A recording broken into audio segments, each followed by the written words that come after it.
नमस्कार, आप देख रहे हैं JBN 24 में मुकेश शर्मा। इस समय हम बिसान गांव में पहुंचे हैं। हमारे साथ हैं बिसान गांव के सरपंच और फिलहाल निर्दलीय प्रत्याशी जो चुनावी रूपी गाड़ी की चाबी लेकर उसे स्टार्ट कर चुके हैं और अपनी राजनीति की गाड़ी जो है वो दौड़ा रहे हैं।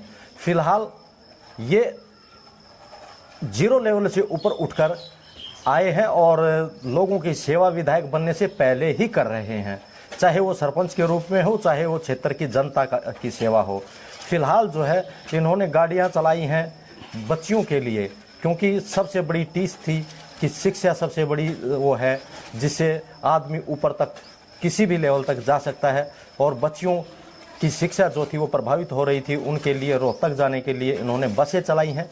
इसके अलावा ये ड्राइवर से का काम करते हुए ऊपर उठे हैं और इन्होंने गाड़ियों के टायर भी बदले हैं। अब देखते हैं राजनीति की गाड़ी में किस किस के टायर बदले जाते हैं और किस किस की गाड़ी पंचर होकर खड़ी होती है और इनकी गाड़ी कितनी तेजी से दौड़ती है। अभी देखते हैं, इंद्रजीत जी से बात करेंगे कि किस प्रकार से इनका विकास का मुद्दा रहेगा और किस मुद्दों को लेकर ये राजनीति में आए हैं। जी स्वागत साहब। नमस्कार भाई जी। मैं पहले तो आपको और आपके चैनल को और आपके दर्शकों को हाथ जोड़कर नमस्कार करता हूँ जी, धन्यवाद करता हूँ। बोलिए, किन किन मुद्दों को लेके आप राजनीति में आए हैं? क्योंकि आपने बताया कि मैं गाड़ियों के टायर बदल के ऊपर तक आए हूँ, अब किस किस की गाड़ी के टायर बदल के उनको यहाँ से रवाना करेंगे?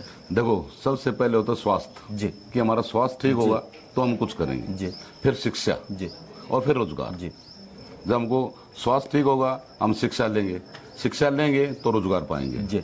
तो ये कड़ी है जी, कि पहले हम खुद स्वास्थ्य को देखेंगे, फिर शिक्षा को देखेंगे, फिर रोजगार को देखेंगे।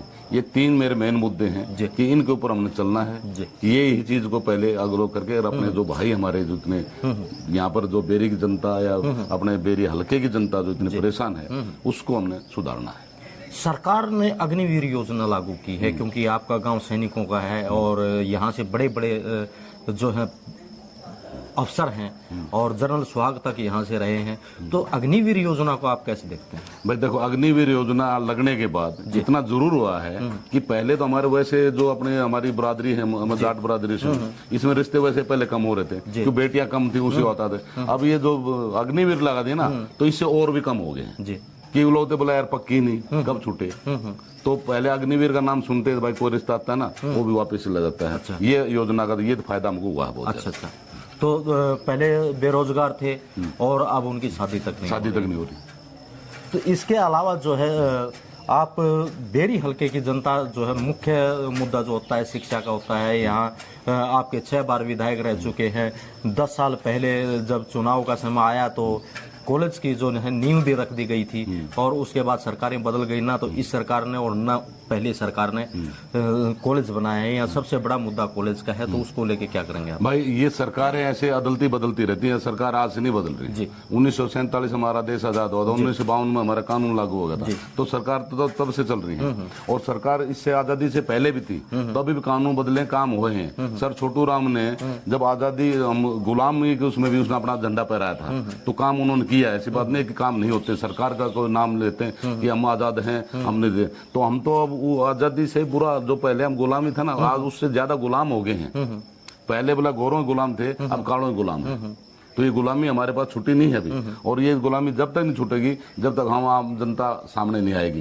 मैं तो मतलब जनता को, हर नागरिक को बोलता हूँ कि आप सामने आइए और अपना हक मांगिए, अपने हक की लड़ाई लड़िए। ये नहीं तो ये काले जो अंग्रेज है ना, हमको बिल्कुल नोच नोच खा जाएंगे। डॉक्टर रघुवीर कादियानी आज 6 बार के विधायक हूँ, 10 साल का हिसाब मांग रहे हैं, तो उसके बारे में आप क्या कहना चाहिए? मैं डॉक्टर साहब से पहले यही बात करना चाहूंगा, अगर वो 10 साल का हिसाब नहीं, पहले वो अपने 30 साल का हिसाब दे और फिर वो 10 साल का मांगे बीजेपी से, हमसे नहीं मांगे।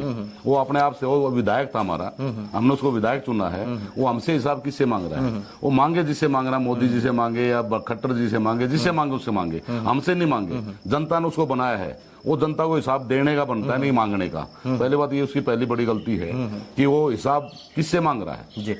वो जनता क्या बोल रहा है कि अब मेरे साथ चलो हिसाब लेने के लिए। जब हिसाब आ रहा था तो हमको लिया था साथ, अगर मेरे पास ये इतनी ग्रांट आई भाई, इनको कहाँ लगवाऊं? वो वापस देगा क्या उनको? जो पैसा गवर्नमेंट ने भी दिया उसको तो वापस कर गया क्या? और फिर हिसाब मांग रहा है।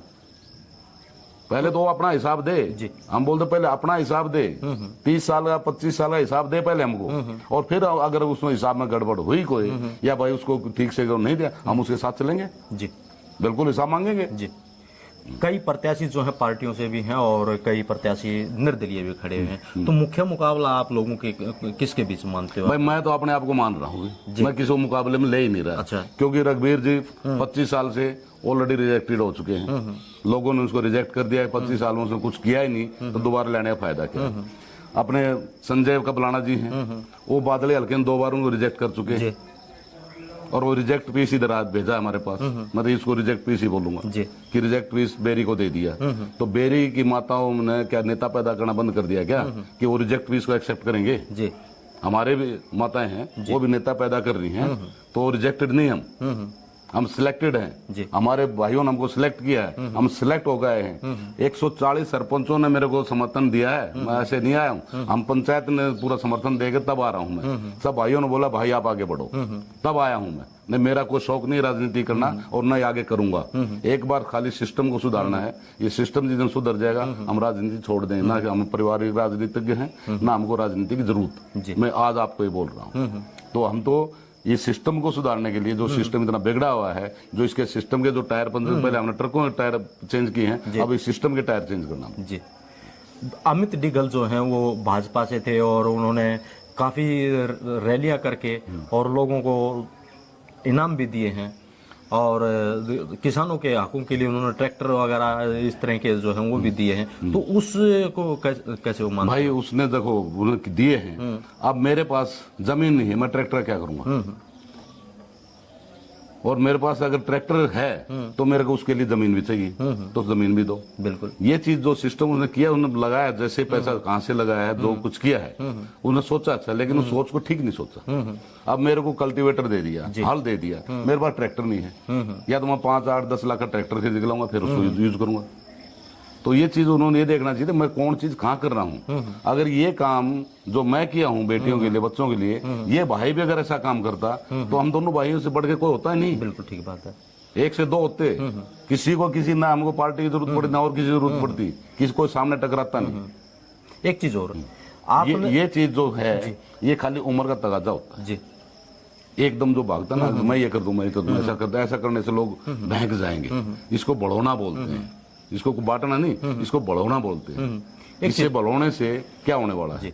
मैं एक चीज और पूछूंगा, जैसे आपने कहा कि बेटियों के पास साइकिल होनी चाहिए, आपने बसें चलाई, उन्होंने साइकिल भी बांटी है कई जगह, स्कूलों में बेटियों को साइकिल दी है, तो इस बारे में आप क्या कहना है? भाई साइकिल तो देखो, एक साइकिल ऐसी चीज है, साइकिल बच्चा कहाँ तक बेटियां चलाती हैं? घर से स्कूल तक 1 किलोमीटर। हमको असली जो बेटी वो गांव के अंदर है, उनको इतनी दिक्कत नहीं है, वो पैदल भी जा सकती है वहां से। हमारी बेटियां जो कॉलेज में जा रही हैं, जो बाहर जा रही हैं, हमारे क्षेत्र से दूर जा रही, 10-20 किलोमीटर दूर जा रही है, वो आते समय कैसे आ रही है? उनको गाड़ी मिल रही नहीं मिल रही है, वो बस स्टैंड पर अकेली खड़ी क्या हो रही है? हमने वो बस सुविधा इसलिए होती है कि बेटी कॉलेज के आगे उतरे और कॉलेज के आगे से बस में बैठे और घर के पास पहुंचे।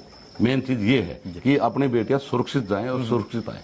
बेरी की जनता के बीच आप आए हैं, बेरी से जन समर्थन आप मांग रहे हैं, मतदान आप 5 तारीख को होने वाला है, तो जनता के लिए क्या संदेश देना चाहेंगे? जनता को देखना चाहिए और उनको एक ये चुनना चाहिए। मतलब आप जनता से यही अपील करूंगा कि भाई अब की बार चुनो। 25 साल हो गए आपको लोगों की बढ़ोई मारते हुए, झोली में डालते हुए।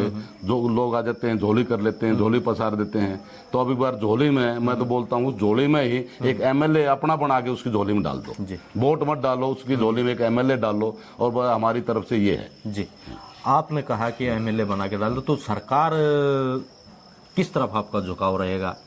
क्योंकि जनता बेरी के आपको चुन के भेजती है, तो उसके बाद आपका क्या निर्णय रहेगा? देखो पत्रकार महोदय, मैं एक चीज बताता हूँ, अब की बार ये दोनों पार्टी जो बोलते हैं मेरी सरकार आ रही, मेरी सरकार, इस किसी की सरकार नहीं आ रही। ये 100% आज मेरे से लिखवा ले लो, इन दोनों की सरकार नहीं आ रही है। अब की बार सरकार आ रही है बिल्कुल आजाद, वो किसी आजाद उम्मीदवार की सरकार आएगी और आजाद इसको करके दिखाएंगे कि क्या होता है। तुमने बहुत कर लिया भाई। अच्छा, बहुत। हरियाणा में आज तक आजाद सरकार नहीं आई है। अच्छा। अब बार आजाद सरकार आएगी और आजादी की देखना फिर वो होंगे। आपने देखा किस बेबाक तरीके से निर्दलीय प्रत्याशी जो हैं इंद्रजीत सुहाग ने कहा कि इस बार आजाद सरकार आएगी और आजादी की तरह काम करेगी। तो अब देखते हैं किस किस के टायर जो है पंचर होते हैं और किसकी गाड़ी दौड़ती है।